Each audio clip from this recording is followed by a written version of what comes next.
بسم اللہ الرحمن الرحیم۔ حدیث شریف میں ہے کہ حضرت صلی اللہ علیہ وسلم نے فرمایا کہ حق سبحانہ تعالیٰ کا فرمان ہے کہ میرا بندہ میرے ساتھ جو گمان رکھتا ہے بس میں اسی کے ساتھ ہوں۔ اگر وہ مجھے دل میں پوشیدہ یاد کرتا ہے تو میں بھی پوشیدہ یاد کرتا ہوں۔ اگر وہ پکار کر یا جماعت میں یاد کرتا ہے تو اس کو اس سے بہتر جماعت میں یاد کرتا ہوں۔ اور حدیث قدسی میں ہے کہ حضور انور صلی اللہ علیہ وسلم نے ارشاد فرمایا کہ حق تعالیٰ فرماتا ہے کہ جو مجھے اپنے دل میں یاد کرتا ہے اس کو میں ملائکہ کی جماعت میں یاد کرتا ہوں، اور جو مجھے کسی جماعت میں یاد کرتا ہے تو میں اس کو رفیق اعلیٰ میں یاد کرتا ہوں۔ اس حدیث شریف سے بھی یہ بات ثابت ہوئی کہ جو شخص دل اور گوشہ تنہائی میں خدا کی یاد کرتا ہے تو خداوند تعالیٰ خود اپنے فرشتوں میں اس کی شہرت کر دیتا ہے۔ ذاکر کو چاہیے کہ جہاں تک ہو لوگوں کو دکھلاوے کی نیت نہ رکھے۔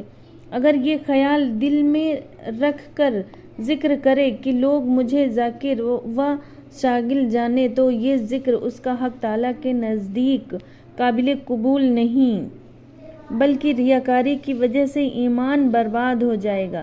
لوگوں کو دکھلاوے کا کام مثل آگ کے ہے کہ ایمان کو کھا جاتا ہے۔ جہاں تک ہو سکے اخلاص سے کام لے۔ جب اخلاص سے کام لیا جائے گا تو خداوند تعالیٰ خود اس کو مشہور کر دے گا۔ اللہ تعالیٰ فرماتا ہے یعنی تم مجھ کو یاد کرو میں تم کو یاد کرتا ہوں۔ یاد کرنے سے مراد گناہوں کی بخشش ہے۔ پھر ارشاد ہوتا ہے یعنی اپنے رب کی یاد اپنے دل میں عاجزی و خوف سے کیا کرو۔ پھر ارشاد ہوتا ہے وَلَا ذِكْرُ اللَّهِ أَكْبَرُ، یعنی اللہ کی یاد سب سے بڑی چیز ہے۔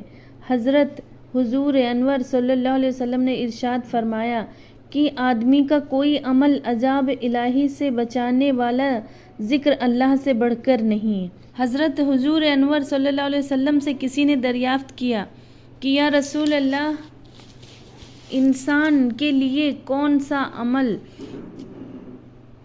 اچھا ہے جس سے خدا راضی ہو؟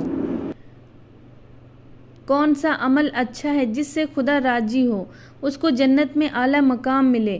ارشاد ہوا کہ سب سے افضل یہ ہے کہ اس کی زبان و دل خدا کی یاد میں اور اس کی روح بھی خدا کی یاد سے پرواز کرے۔ سبحان اللہ۔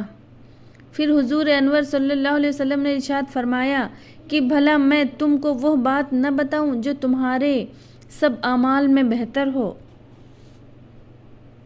اور تمہارے مالک کے نزدیک بہت ستھری اور تمہارے درجات میں سب سے اونچی اور تمہارے حق میں سونے اور چاندی کے دینے سے بہتر اور تمہارے لیے اس امر سے بھی بہتر ہو کہ اپنے دشمنوں سے دوچار ہو، ان کی گردنیں مارو اور وہ تمہاری گردنیں ماریں۔ صحابہ رضی اللہ عنہ نے کہا یا رسول اللہ صلی اللہ علیہ وسلم ارشاد فرمائیے۔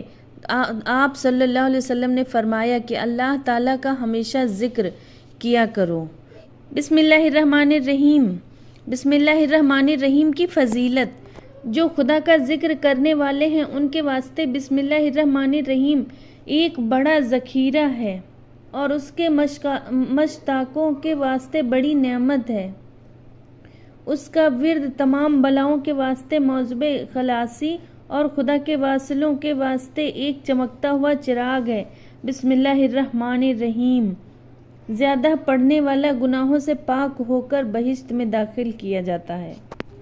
چنانچہ حضرت عبداللہ بن مسعود رضی اللہ عنہ سے روایت ہے کہ حضور انور صلی اللہ علیہ وسلم نے فرمایا کہ اگر کوئی دوزخ کے فرشتوں سے جو 19 ہیں اور جو خاص عذاب کرنے کے لیے مقرر کیے گئے ہیں بچنا چاہے تو بسم اللہ الرحمن الرحیم زیادہ پڑھے، وہ فرشتے عذاب نہ کریں گے۔ بسم اللہ الرحمن الرحیم کے حروف بھی 19 ہیں۔ سبحان اللہ۔ جابر بن عبداللہ رضی اللہ عنہ سے روایت ہے کہ حضرت حضور انور صلی اللہ علیہ وسلم نے فرمایا کہ اللہ جل شانہ نے اپنی عزت و جلال کی قسم کھائی ہے کہ اگر کسی چیز پر میرا نام پڑھا جائے تو اس میں ضرور برکت ہو جائے گی، اگر بیمار ہے تو شفا ہو جائے گی۔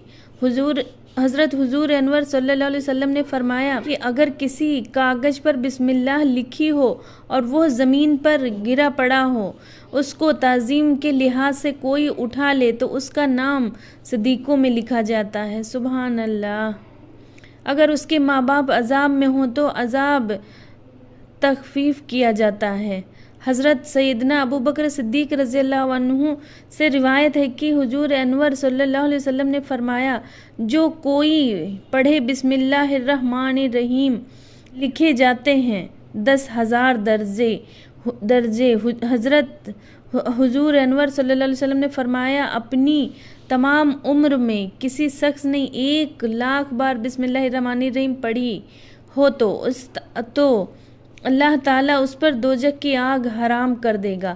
روایت ہے کہ حضور انور صلی اللہ علیہ وسلم نے بی بی خدیجہ رضی اللہ عنہا کو بعد انتقال خواب میں دیکھا۔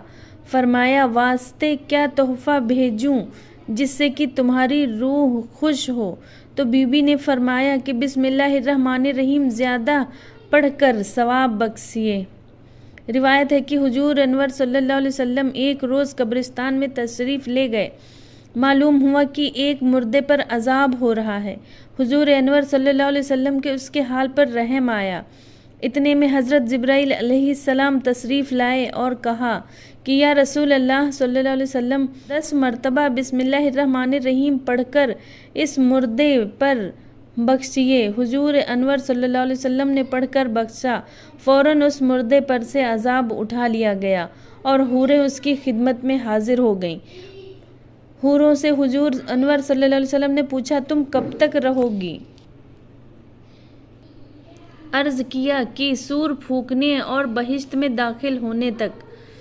کفایہ شیبی میں لکھا ہے کہ ایک شخص نے اپنے لڑکے کو وصیت کی کہ جب میں مروں تو بعد غسل میرے پیشانی اور سینے پر بسم اللہ الرحمن الرحیم لکھ دینا۔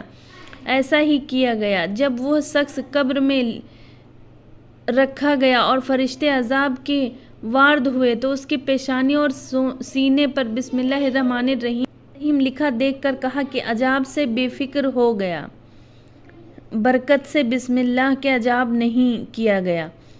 اسی کتاب میں لکھا ہے کہ ایک فاسق و گنہگار تھا۔ مرنے کے بعد کسی نے خواب میں دیکھ کر دریافت کیا کہ تیرے ساتھ کیا معاملہ ہوا؟ اس نے کہا کہ میں بخشا گیا اس لیے کہ میں روزانہ 100 مرتبہ بسم اللہ الرحمن الرحیم پڑھ کر اس کی برکت سے گناہوں کی معافی چاہتا تھا۔ خداوند تعالیٰ نے اس کی برکت سے مجھے بخش دیا۔ بسم اللہ کے فضل میں 20 روایات وارد ہیں۔ سبحان اللہ۔ اللہ ہم سب کو توفیق عطا فرمائے ہر کام میں بسم اللہ کرنے کی، کوئی بھی کام شروع کرنے سے پہلے بسم اللہ الرحمن الرحیم پڑھنے کی۔ اللہ ہم سب کو ہدایت دے، آمین ثم آمین۔